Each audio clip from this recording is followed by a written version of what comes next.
book haul du premier trimestre 2026. J'ai possiblement abusé, mais ce n'était pas ma faute. Je ne pouvais pas laisser ces pauvres romans abandonnés sur ces tables ou ces étagères. Janvier, ça va être rapide. Le Chant de l'hiver par Orlan Grey, chez Conséquence Éditions. Regardez-moi cette beauté avec ses dorures un peu partout en vernis sélectif. Le jaspage est magnifique, vraiment impeccable. Et en plus, il est tout fluffy. J'adore quand c'est fluffy.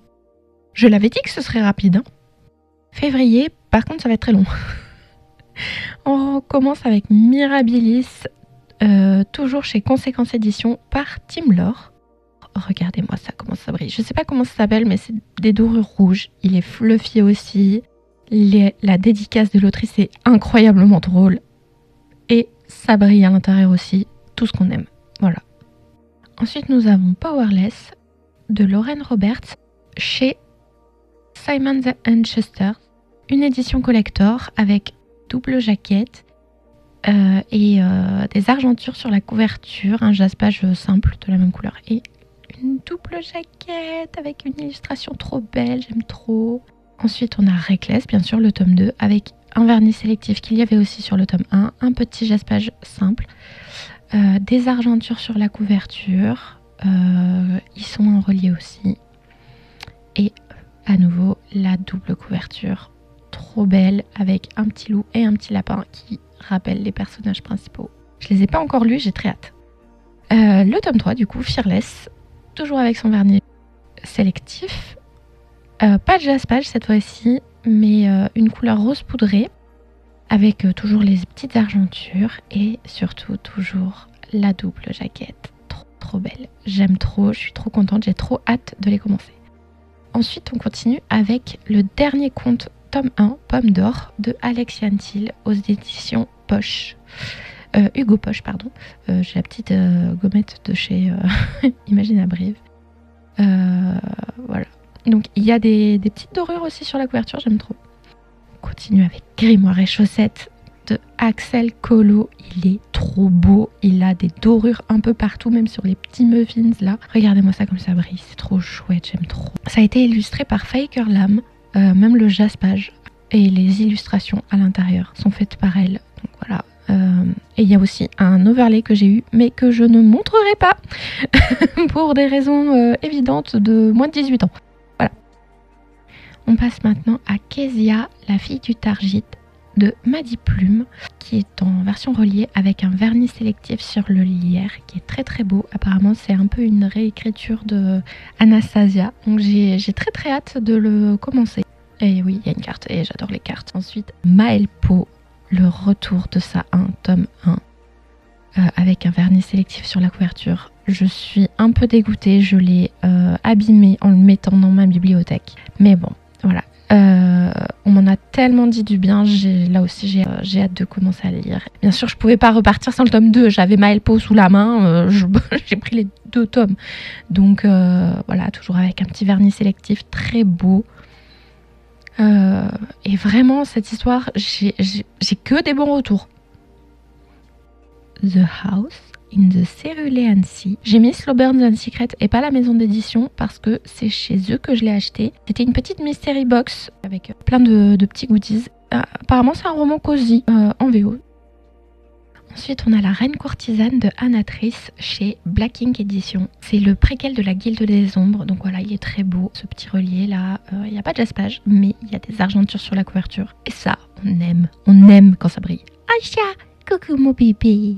Bien sûr que j'ai eu la Guilde des Ombres en édition collector. Regardez-moi ça comme il est beau avec ces argentures rouges, son jaspage magnifique. Le seul petit reproche que j'ai à faire à cette édition, c'est que les brochets sont en 6 tomes et que du coup il y a une illustration différente sur chacun des tomes. J'aurais aimé que du coup ils mettent 2 illustrations par tome du collector. Et donc là j'ai le petit embossage de Anatrice qui est trop beau, j'aime trop.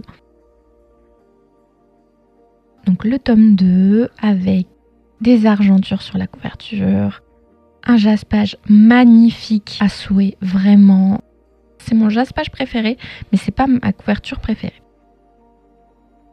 Et le tome 3 du coup avec cette fois-ci ma couverture préférée, Les dorures sont incroyables. Cette édition est magnifique et je suis incroyablement reconnaissante d'avoir pu l'obtenir.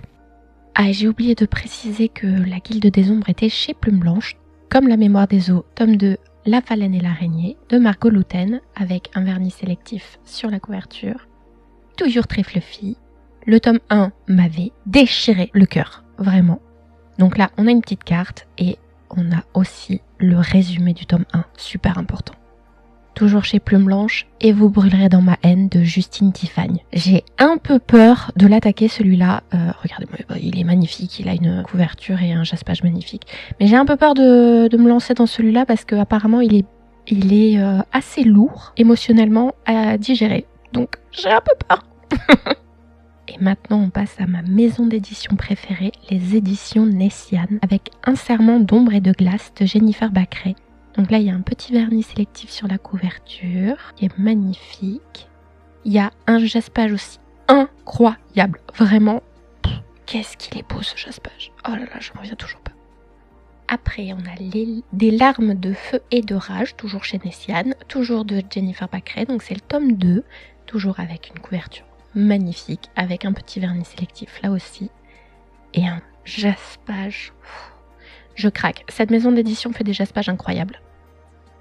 On passe maintenant à Les Contes de Laura, tome 1, Du sang à l'esprit, de Luna Arnold, avec un vernis sélectif incroyable. La cire des bougies est en vernis sélectif, c'est trop beau, ça rend trop bien. La tranche est différente des autres, et là aussi il y a un vernis sélectif, et là aussi il y a un jaspage incroyable.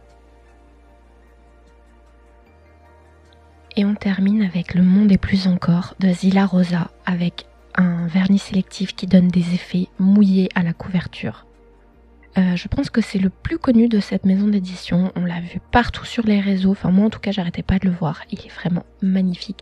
Et le jaspage carte est incroyable. En plus, les illustrations sont incroyables aussi. Et à l'intérieur, il y a la carte du monde, certes, mais il y a aussi et surtout la carte du bateau en découpe. Le mois de mars, ça va être moins long normalement. Chez les éditions Addictasie, Le Prince de l'autre monde d'Orlan Grey, avec un vernis sélectif sur la couverture, c'était le seul du Greyverse que je n'avais pas et que du coup je n'ai pas encore lu. Toujours de Orlan Grey, mais cette fois-ci chez Adonia, avec Anatomy of an Obsession, qui est pas du tout du Greyverse pour le coup, et qui a un jaspage incroyable, mais en édition limitée, et je crois que les stocks arrivent vers la fin, donc dépêchez-vous de l'obtenir si vous le voulez. Chez Collection R, on a Forest of Art de Emma Cusignard, avec une couverture avec un vernis sélectif sur le cœur, les fruits, et sur la petite créature qui est juste là, et avec un magnifique jaspage aussi, et c'est un coup de pigeon parce que je n'aime pas du tout le conte de Blanche-Neige, et c'est une réécriture. Là, on passe à Willow Lake d'Alicia Garnier chez Albin Michel, qui est donc une romance contemporaine. Apparemment, c'est la continuité de Amber Falls que je n'ai pas encore lu, mais que j'attends avec impatience. Bien sûr que puisqu'il est sorti, j'ai pris le dernier conte, tome 2, Rose Rouge, chez Hugo Poche, de Alexia Thiel, toujours avec ses petites dorures sous la couverture. C'est exactement le même qu'en version brochée.